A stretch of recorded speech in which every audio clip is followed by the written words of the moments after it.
Dr. Samia Suluhu Hassan ni rais ambaye amefanya kazi kubwa katika nyanja zote.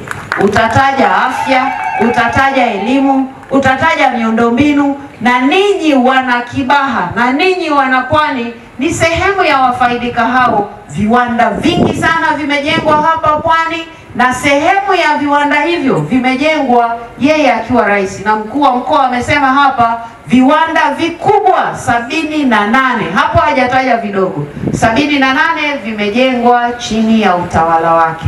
Kwa hivyo muungano huu una manufaa mengi zaidi kuliko changamoto ambazo watu wanaweza kuwa wanazieleza. Na kipindi hiki cha utawala wa Dr. Samia Suluhu Hassan kwa kushirikiana na Dr. Hussein Ali Mwinyi wametatua changamoto nyingi sana zilizokuwepo kwenye muungano, na sasa tunaendelea kupiga hatua. Na muungano wowote ule hautakosa. Sio kwamba tutafika mahali sasa tuseme zimeisha kabisa.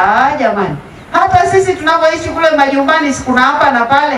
Hata wewe na mtoto wako sikuna hapa na pale. Hata wewe na mkeo na mumeo sikuna hapa na pale. Sasa hata sisi, kwa sababu muungano wetu unaendelea kukua, unaendelea kukomaa, zile zinazojitokeza zitaendelea kushughulikiwa kwa kadri zinavyojitokeza.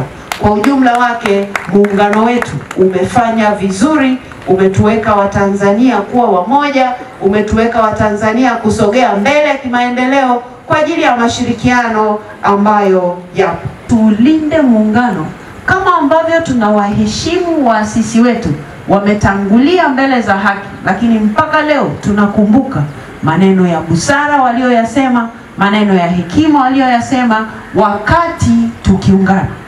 Wakati huo Mwalimu Nyerere alisema tuliamua kuungana kwa sababu tuliamini pamoja tunaweza kujenga taifa lenye nguvu zaidi. Tuliungana kwa ridhaa yetu wenyewe.